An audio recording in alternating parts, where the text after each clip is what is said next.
മദിയാൻ നിവാസികൾ മആൻ എന്നറിയപ്പെട്ട രാജ്യത്തെ അറബികളായിരുന്നു. ഈ മആൻ പിൽക്കാലത്ത് സിറിയ എന്നാണ് അറിയപ്പെട്ടത്. അള്ളാഹുവിനെ വിശ്വസിക്കാൻ താൽപ്പര്യമില്ലാത്ത ഒരു പറ്റം അത്യാഗ്രഹികളായ ആളുകൾ താമസിച്ചിരുന്ന സ്ഥലമായിരുന്നു അത്. അവരുടേത് വളരെ ദുഷിച്ച ഒരു ജീവിതശൈലിയുമായിരുന്നു. അവിടുത്തെ ആളുകളെല്ലാം കള്ളന്മാരും കൊള്ളക്കാരുമായിരുന്നു. അവരുടെ നാടുകളിലൂടെ കടന്നു പോകുന്ന ഏതൊരാളെയും അവർ കൊള്ളയടിക്കുമായിരുന്നു. അവിടെയുള്ളവർ മിക്കവരും കച്ചവടക്കാരായിരുന്നു. അവർ അളവുകളിൽ കൃത്രിമം വരുത്തി സാധനങ്ങൾ വിൽക്കുമായിരുന്നു. മറ്റുള്ളവരെ പറ്റിച്ചും വഞ്ചിച്ചും അവർ ജീവിച്ചു പോന്നു. അള്ളാഹുവിനെ ആരാധിക്കാതെ അവർ ഒരു മരത്തെ ആരാധിച്ചിരുന്നു. അർഹതയില്ലാത്ത ദൈവങ്ങളെ അവർ വിളിച്ചു പ്രാർത്ഥിച്ചു. അപ്പോഴാണ് അള്ളാഹു ഷുഹൈബ് നബിയെ ഇസ്ലാം പ്രചരണത്തിനായി അവരിലേക്ക് അയച്ചത്. ഹസ്രത്ത് ഷുഐബ് നബി അലൈഹിസ്സലാം അവരോട് അള്ളാഹുവിലേക്ക് മടങ്ങാൻ ആവശ്യപ്പെട്ടു. അള്ളാഹുവിൻ്റെ വരദാനങ്ങൾ ഓർക്കാനും അള്ളാഹുവിൻ്റെ ശിക്ഷയെ ഭയപ്പെടാനും അപേക്ഷിച്ചു. എന്നാൽ അവർ അദ്ദേഹത്തെ കളിയാക്കി. അവർ പറഞ്ഞു, നിനക്ക് ഞങ്ങൾ നിന്റെ ദൈവത്തെ ആരാധിക്കണമെന്നാണോ? ഞങ്ങളുടെ പൂർവികർ ആരാധിച്ചിരുന്ന ദൈവങ്ങളെ വിട്ടുകളയണമെന്നാണോ നീ പറയുന്നത്? ഞങ്ങൾ നല്ലതുപോലെ കച്ചവടം നടത്തണം എന്നാണോ? അതെ, ഷുഐബ് നബി അവരോട് പറഞ്ഞു. അത് നടക്കില്ല എന്ന് അവരും തറപ്പിച്ചു പറഞ്ഞു. നിങ്ങൾക്ക് ഇത്രയും പ്രായമായതുകൊണ്ടും നിങ്ങൾക്ക് മക്കളുള്ളതുകൊണ്ടും മാത്രമാണ് നിങ്ങളെ ഞങ്ങൾ കല്ലെറിഞ്ഞ് കൊല്ലാതെ വിടുന്നത് എന്നവർ നബിയെ ഭീഷണിപ്പെടുത്തി. ഷുഐബ് നബി ഈ ഭീഷണികളൊന്നും വകവച്ചില്ല. അദ്ദേഹത്തിൻ്റെ ദൗത്യം തുടർന്നുകൊണ്ടേയിരുന്നു. അദ്ദേഹം ആളുകളോട് സത്യത്തെ വെറുത്തിട്ട് കാര്യമില്ലെന്നും ദൈവത്തിൻ്റെ വിളിയെ നിഷേധിക്കരുത് എന്നും പറഞ്ഞു. മദിയാൻ നിവാസികൾ അവരുടെ നഗരത്തിലൂടെ കടന്നു പോകുന്നവരുടെ കയ്യിൽ നിന്നും പൈസ പിരിക്കാറുണ്ടായിരുന്നു. ഷുഐബ് നബി അവരോട് സത്യസന്ധമായ രീതിയിൽ ജീവിക്കാൻ ആവുന്ന വിധമെല്ലാം പറഞ്ഞു നോക്കി. ആരും കേട്ടില്ലെന്ന് മാത്രമല്ല, അവർ അവരുടെ ദുഷിച്ച ജീവിത രീതിയിൽ തുടർന്നു പോന്നു. എന്നിട്ടും അദ്ദേഹം പ്രതീക്ഷ കൈവെടിഞ്ഞില്ല. അദ്ദേഹം രാപ്പകലില്ലാതെ പ്രയത്നിച്ചു. ഈ ചെയ്യുന്നതെല്ലാം അവരുടെ നല്ലതിനാണെന്ന് അവരെ മനസ്സിലാക്കാൻ അദ്ദേഹം ഒരുപാട് ശ്രമിച്ചു. അധികം വൈകാതെ അവിശ്വാസികളുടെ ക്ഷമ നശിക്കാൻ തുടങ്ങി. അവർ ഷുഐബ് നബിയുടെയും വിശ്വാസികളുടെയും വസ്തുവകകൾ പിടിച്ചുവാങ്ങി. അവയെല്ലാം നഗരത്തിന് പുറത്തു കൊണ്ടുപോയി വലിച്ചെറിഞ്ഞു. ഇത്രയുമായപ്പോൾ നബിക്ക് തൻ്റെ എല്ലാ പ്രതീക്ഷകളും നഷ്ടപ്പെട്ടു.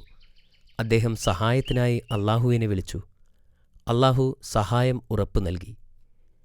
അങ്ങനെ അവർക്ക് വേണ്ടിയുള്ള ശിക്ഷയുടെ ദിവസമായി. അള്ളാഹു സൂര്യനെ താങ്ങാവുന്നതിലും അധികം ചൂടുള്ളതാക്കി. ആ ചൂടുള്ള കാലാവസ്ഥ 7 ദിവസം നീണ്ടുനിന്നു.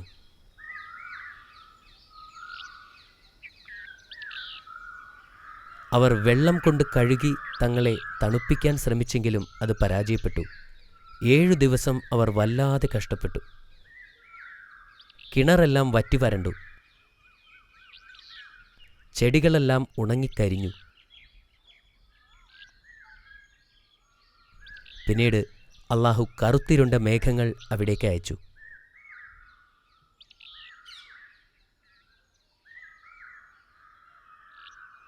നോക്ക്, മഴ വരുന്നുണ്ട്, അവർ പരസ്പരം പറഞ്ഞു.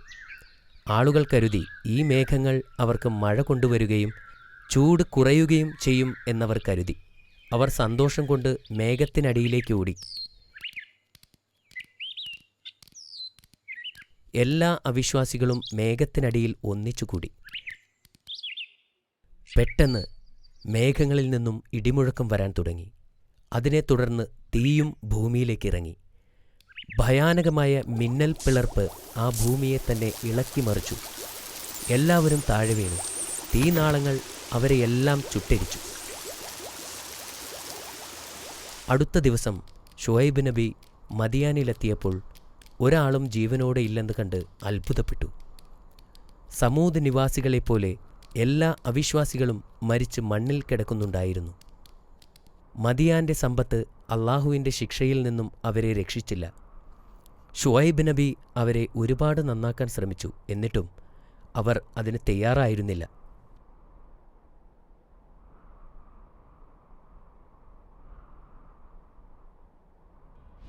മാഷാ അല്ലാ, ഇന്നത്തെ കഥ വളരെ നല്ലതാണ്. ഷുഹൈബ് നബി അലൈഹിസ്സലാം കുറച്ചു കാലം കൂടി ജീവിച്ചിരുന്നു. നിനക്കറിയില്ലേ ആരാണ് മൂസാ നബിക്ക് ഈജിപ്തിൽ നിന്നും രക്ഷപ്പെട്ടു വരുമ്പോൾ അഭയം നൽകി സഹായിച്ചതെന്ന്? ഹേ? എനിക്കറിയില്ല. അതും കൂടി പറഞ്ഞു തരുമോ? All right.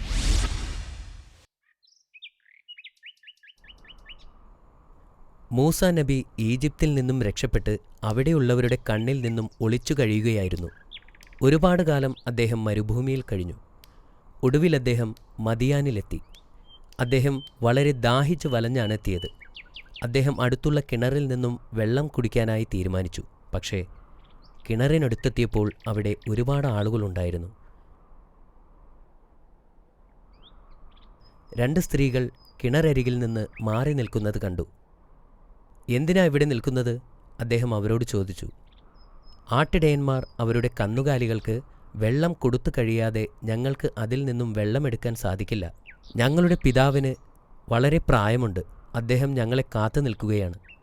ഇത് കേട്ടപ്പോൾ മൂസാ നബി കിണറിനടുത്തേക്ക് നടന്നു.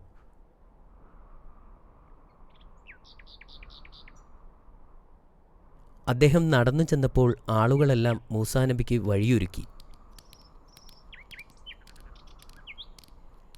അത് കഴിഞ്ഞ് അദ്ദേഹം കിണറിൽ നിന്നും വെള്ളം കോരി ആ സഹോദരിമാർക്ക് നൽകി. ശേഷം മൂസാ നബി ഒരു മരത്തിൻ്റെ താഴെ പോയിരുന്നു. കുറച്ചുനേരം കഴിഞ്ഞപ്പോൾ സഹോദരിമാരിൽ ഒരുവൾ തിരികെ വന്ന് മൂസാ നബിയോട് പറഞ്ഞു, പിതാവ് അങ്ങയെ കാണാൻ വിളിക്കുന്നുണ്ട്. നബി അത് സമ്മതിച്ച് അവളുടെ കൂടെ പോയി.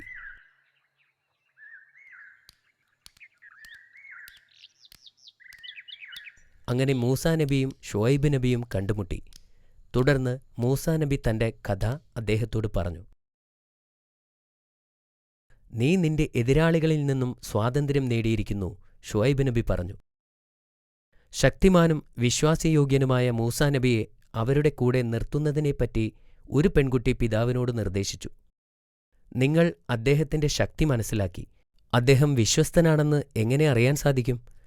അവൾ മറുപടി പറഞ്ഞു, ഇങ്ങോട്ട് വരുമ്പോൾ അദ്ദേഹം ഞങ്ങളോട് പിന്നിൽ നടക്കാൻ ആവശ്യപ്പെട്ടു.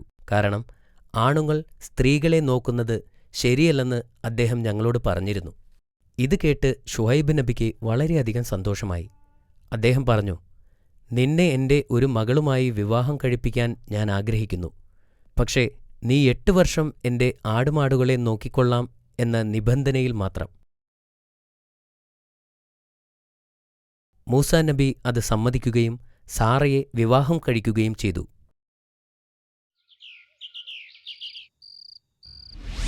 മാഷാ അല്ലാ, വളരെ മനോഹരമായ കഥയായിരുന്നു. അൽഹംദുലില്ലാ, നിനക്കിത് ഇഷ്ടപ്പെട്ടല്ലേ? ഇനി കുറച്ച് ചോദ്യങ്ങൾ ചോദിക്കാം. നീ തയ്യാറാണോ അമീർ? തയ്യാറാണ്. എങ്കിലിതാ നിനക്കുള്ള ആദ്യത്തെ ചോദ്യം. മദിയൻ നിവാസികൾ ചെയ്തിരുന്ന പാപങ്ങൾ എന്തൊക്കെ? അവർ അളവുകളിൽ മായം കാണിക്കാറുണ്ടായിരുന്നു. ശരിയല്ലേ ബാബ? അതെ, അത് ശരിയാണ്.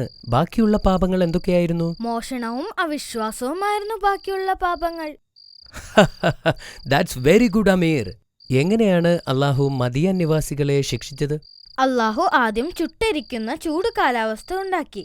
അത് 7 ദിവസം നീണ്ടു. അവരുടെ കിണറെല്ലാം വറ്റിവരണ്ടു.